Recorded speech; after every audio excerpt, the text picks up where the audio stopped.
First week ng August, ma'am, ang target. Ang first. August 8. Hindi yung ano eh, hindi tingnan na lang kayo yung schedule natin.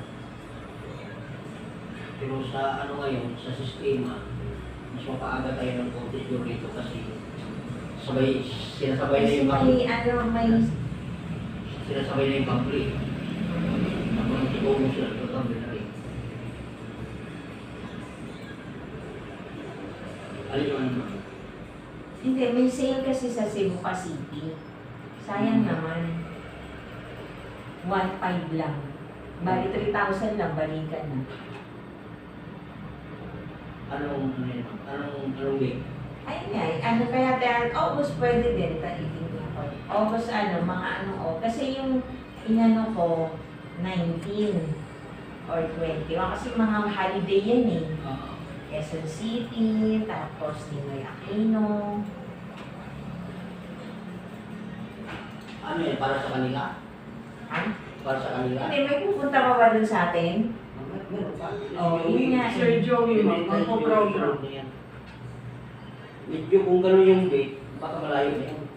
Teka, ibatunin ko.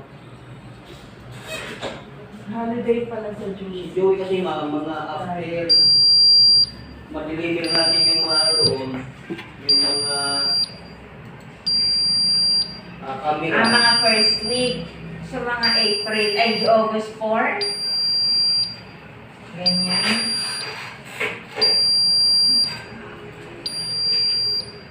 Yung ano natin, ang binigay natin sa doon sa kanila, August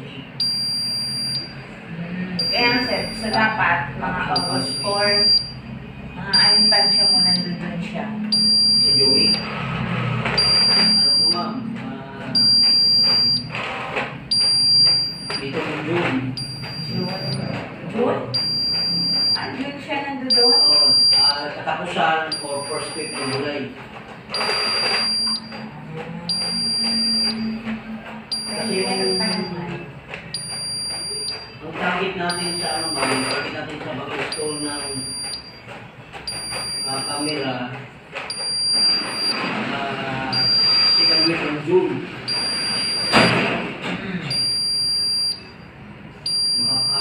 Third week pala, June 20. Yung magkakabit na ng camera. So after no, mga 1 week or 2 weeks after, ano na So, pwede siya mga July. Kaya July, na second week ma'am. Mga July 5. July 5. Mga ilang araw siya doon. ano mo ma'am, ano mo sa i-maximum siya sa ano ma'am, July 14. Hanggang 14? July 14 siya nandun. July 14 ando doon. Hanggang? Okay.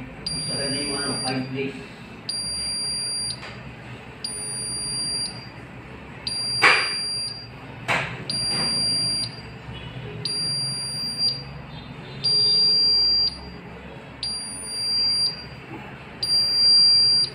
Kailan natin maano yung ano ma'am, yung mga camera.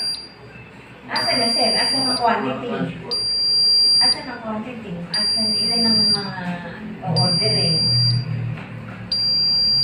Magkano lahat? May tinutuwa sa inyo mo.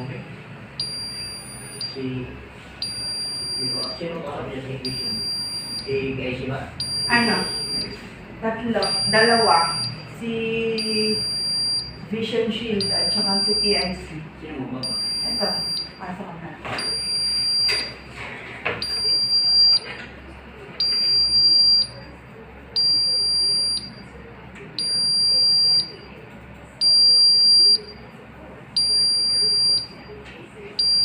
Yung sabi kasi natin na binigay sa equation kanina no, ano June 20, mag-start na ng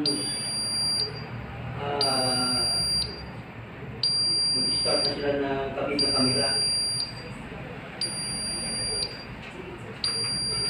So 2 weeks after, ando na si Joey para ma-set up na rin yung ano niya.